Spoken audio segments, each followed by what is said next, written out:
Have you ever felt like your health hit the lowest point of your life? This was me in 2014, the biggest I've ever been. Like most people, I'd gone through cycles of gaining, losing, and gaining over and over again. Last year, I had great success and lost 20 kilo and maintained it with ease. This is me in 2024, 10 years after my first weight loss journey, the healthiest and leanest I've ever been. Who would have thought that losing weight could transform my life? It truly did in so many ways.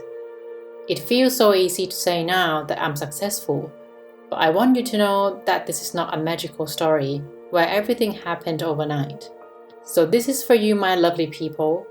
Wherever you are on this weight loss journey, I will share everything I've learned from the past 10 years, hoping it will inspire and empower you to find ways to love yourself. I'd like to give you a bit of the context that since I was born, I was quite a big girl, not necessarily overweight, but my weight kind of increased as I grew up. I grew up in a foodie family. My parents are also like great cooks, and food is such a big part of my life. I'm a massive foodie if you haven't known that already. So I enjoy eating a lot. My mom and I, we always went outside on the weekend, even like after school, just to eat something. I ate a lot and didn't care about my weight necessarily. So as I grew up, my weight increased. I had attempts to kind of lose my weight a bit, but it was just very, very poor. I wasn't committed to it. Obviously, being overweight for a long time came with lots of health problems. I always had issues with my period. It was really irregular. I used to have like 3 months long of period and then 3 months off. I was on medication for a long time. I always had my stomach problem, random unidentified cause sort of stomach pain. In 2013, that was kind of my like peak point of my weight. I went on a summer trip with my uni friends to Japan, and that was a really good trip. But one thing that I discovered was that I could not keep up with my friends' pace. We went on hike, we walked a lot, and I felt like I was so slow, I was out of breath, and I just felt unfit. Generally, I just felt bad. So after that trip, I came back home and I decided, look, I'm gonna lose weight. It was just kind of coming from health perspective. I never ever considered using weight loss pills or anything that marketized that can help losing weight fast. It was a big thing in Thailand for a long time, and it is still a thing. I did never consider that. I started basically change my diet straight away, eating more vegetables, stop eating kind of greasy food and try to eat clean. I do this because it was just like eating clean from 10 years ago, not the definition of eating clean right now. I also started doing exercises back in the day, if you remember, especially if you're from the US. T25, that was a huge thing in Thailand as well. And then I went to it doing Pilates, discovered that I really loved it. Then I went to the gym, had my personal trainer. I've done so many online trainings and coaching, etc. You name it, I've done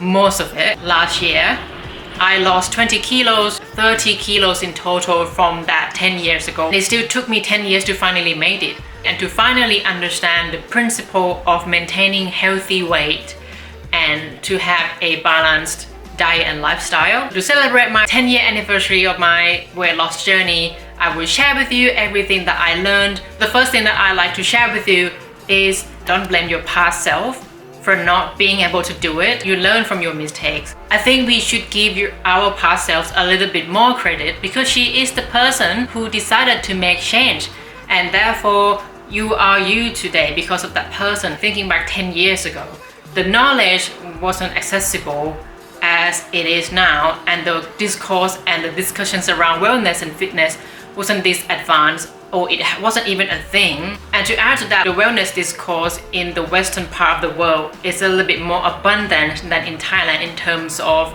the content and information available for people. Doesn't mean that those contents are accurate or quality though. I don't really feel disappointed about what I did earlier, whatever I did at the time. Let's just not talk to ourselves like that. We just do what we can do that works with our lifestyle, with our life situation, and with the knowledge that we have at the time.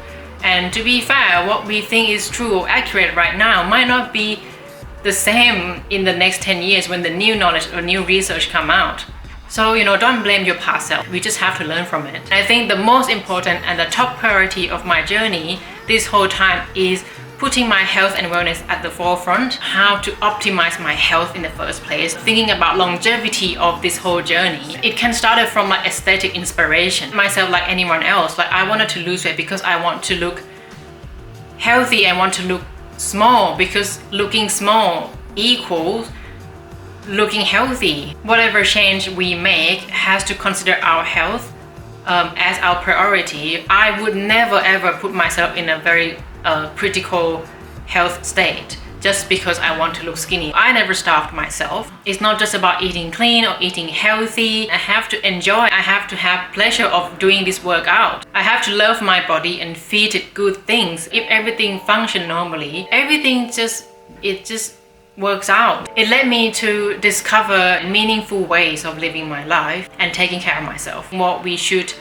consider doing quite regularly is the checkup every year. I do my blood check every year. Let that guide where you need to fix or where you need to improve. Let your body tell you. Moving on to the next thing, as a part of this weight loss journey, I can't not talking about food.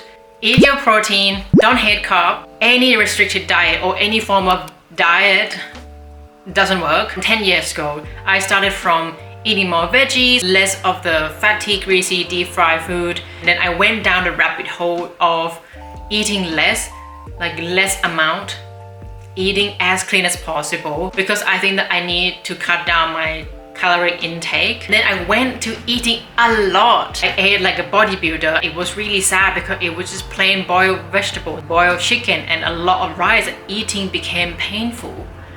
I didn't enjoy it. Obviously, once I came off that program, my weight just went back up again because I didn't enjoy it. Now I'm more informed. I learned and discovered the joy of eating a healthy and balanced diet, having colorful plates, eating more fruit and veg, variety sources of protein. Life is just so flavorful. I understand now that I don't have to eat clean and healthy every day. Let myself enjoy something that might not categorize as healthy some days, and that wouldn't even change a thing. Because on average, I eat healthy and balanced diet. I get to socialize, I get to live my life. It made me more creative with my cooking. I like to swapping things out, using healthier ingredients in my baking to enjoy baked goods that I like, but healthier, more satiating and more substantial.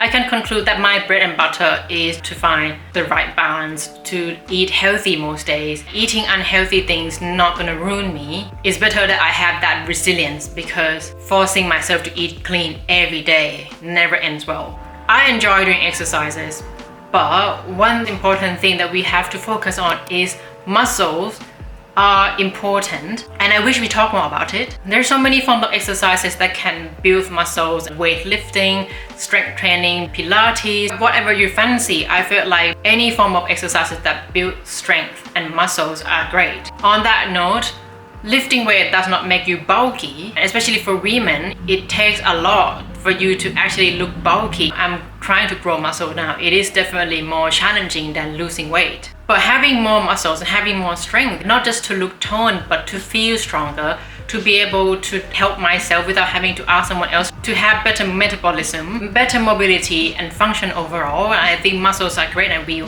should preserve our muscle and build more muscles. In relation to that, it leads me to overall movement is gold. And don't overlook the power of walking as a great, cheap, effective form of movement. In Thailand, where I'm from, it is quite challenging. I would say Bangkok is almost like an unwalkable city in a way. There's so many things that kind of prevent or stop you from walking. It's just so hot most of the time. People stopped walking altogether, and therefore it does not help with maintaining your health, like overall health and mobility. Once I moved to the UK, I've walked so much and now I enjoy going for a walk. I can see significant change in my health overall. My heart or my lungs are a lot better. I'm not so out of breath. I feel more agile And I think that is the best feeling that I rarely felt in Bangkok. And that is something that I'm grateful for, because had I not moved to the UK, I may not discover the joy of going for a long walk and feeling like you are able to move around in your body easily. Everyone has different health goals that they want to achieve. I just want to say to you that each goal is perfectly justified in itself. You can have whatever body goals without the need for anyone else to validate it. Whether you want to be slim, whether you want to be muscular, but you have to understand what you want truly, and it has to be an informed decision. What I've done since the beginning is to search for clarity, answer, and information which help me understand more about my body, about myself. Why am I fat? What food to eat? Why do I have this? Why do I react to this thing in this way? And to understand the whole aspects of health and fitness and wellness, as well as myths and opinions, because there's so many out there that can lead you to the wrong path. I mean, I wanted to lose weight. It was as simple as that. But obviously, the more I learn about it, the more I dive deeper into this space, the goal gradually changed to I want to lose fat. And then it moved to I want to build more muscle. And then it moved to I want to feel stronger. I just want to be happy and comfortable in my body. It definitely has an element of errors and trials, because you have to be open and flexible about different changes. You have to adjust to what works best for you.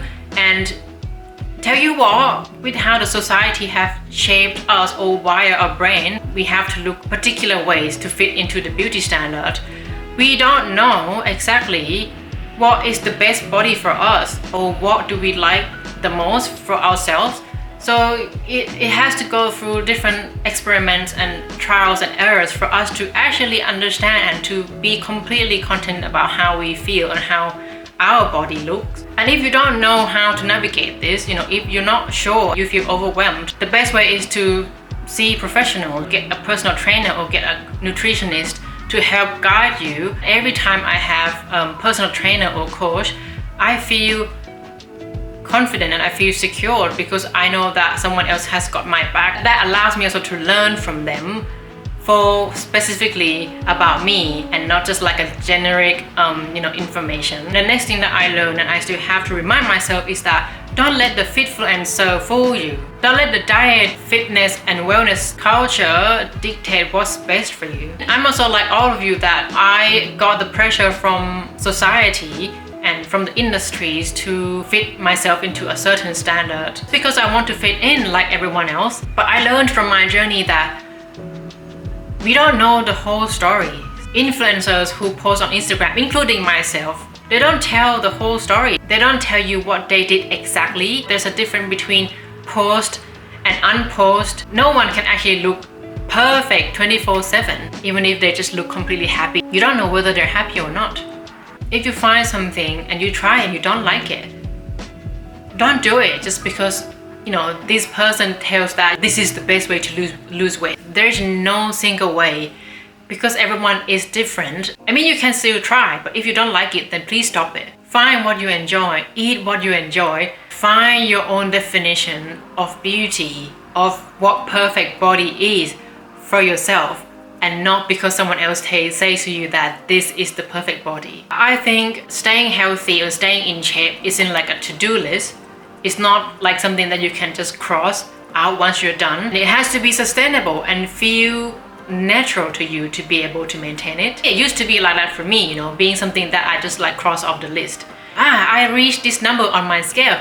I'm done. Then I can just go back and enjoy eating fatty, unhealthy food again. It doesn't work that way. That's why I went through cycles of, gaining and losing again. Also, we have to factor in different stages of life where we are mentally and physically. It's fine not to be fit or to eat healthy all the time, because it also depends on where we are in our lives. I might be in a situation where I'm unable to eat healthy at all because life is so stressful. I'm sure that there will be times where I can't do what I do now. Doing exercises 5 days a week like I do currently might push my body's limit, and I have to step back. If I put too much stress to myself and my body, it's not healthy anymore, right? Once we are in a better place in our life, then we can come back to this again. Then the next thing that I learned is how to embrace my figure and my genetics. Stop comparing my body to other people's. I definitely get motivated from looking at beautiful ladies online, and like they have very beautiful, gorgeous,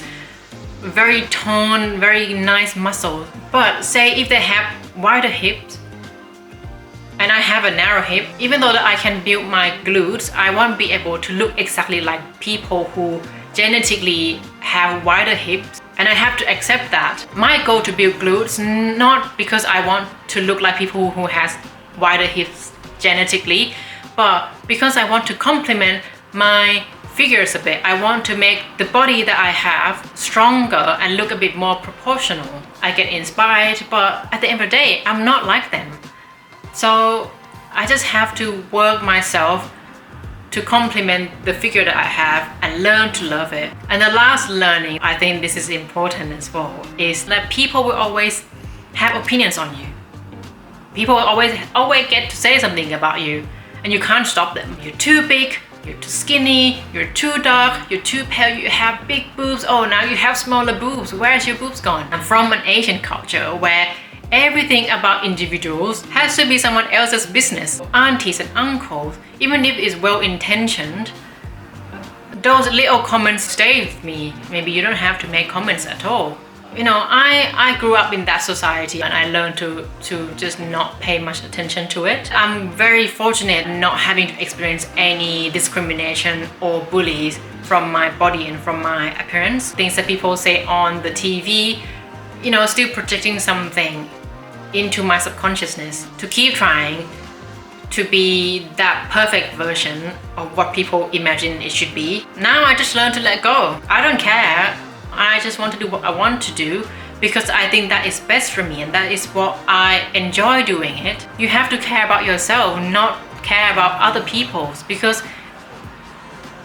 they're not you, right? As an overall reflection of this whole 10 years journey, I think not just about losing weight or having the body that I feel confident and feel great. I think it's just changed my mindset completely about so many things, especially diet and self-care. That is the part where I feel like I truly glow up, because in here I think I'm just so, it is just so kind and gentle, and in a way that I wouldn't expect myself to be honest. That is something special about this whole journey. If I can speak to myself like 10 years ago, and I'm sure that she had these questions whether, you know, being small will make her happy or not. What I want to answer her is no. Being small doesn't fill the void in my heart. It was just what society demonstrates to us, that people who has slimmer figures will definitely get better things in life, and that's not true. Does it make me happy? Certainly not. But does it bring me something? Yes. People find me inspiring, and that is a really rewarding feeling. But it doesn't make me feel particularly special. It doesn't solve all of my problems. What makes me happy is good health. It is the feeling that, you know, I know that I'm capable, I'm mobile, agile. My period comes regularly. I overcome my PCOS symptoms. I don't have random stomach pains that wakes me up at night anymore. I don't have severe constipation anymore. And ultimately, seeing myself motivated, inspired, have this strength and power to keep going, to be creative, that makes me happy. Being small or losing weight is a part of that feeling, but it's not the main thing that feeds into my happiness of how I feel about my life right now. And there's a time for us to actually in bloom and to glow up, that we can actually say glow up. During our teenage years, it's always about hormone changes. We still struggle to find our place in this world, finding our identities. And I must admit, it is an uncomfortable process of like passing our adolescence. And there's a time for it, and that time will come from one stage of life to another. Grow up is like a constant process of us finding ourselves, feeling more confident in ourselves, and to keep getting better and better at improving ourselves. And we all change. I'm sure that I will also have another glow up moment in the next 5 or 10 years. All I can say is I'm very proud of myself looking back at this journey. What's next for me? I don't really know. I'll just let the universe take me to where I'm supposed to be, where I can be a better version of myself. Thank you so much for watching today. I wish you a good health, and I hope this video is helpful and inspiring for you to get started or to continue going wherever you are on this journey. Have a wonderful day, and I'll see you in my next video. Bye!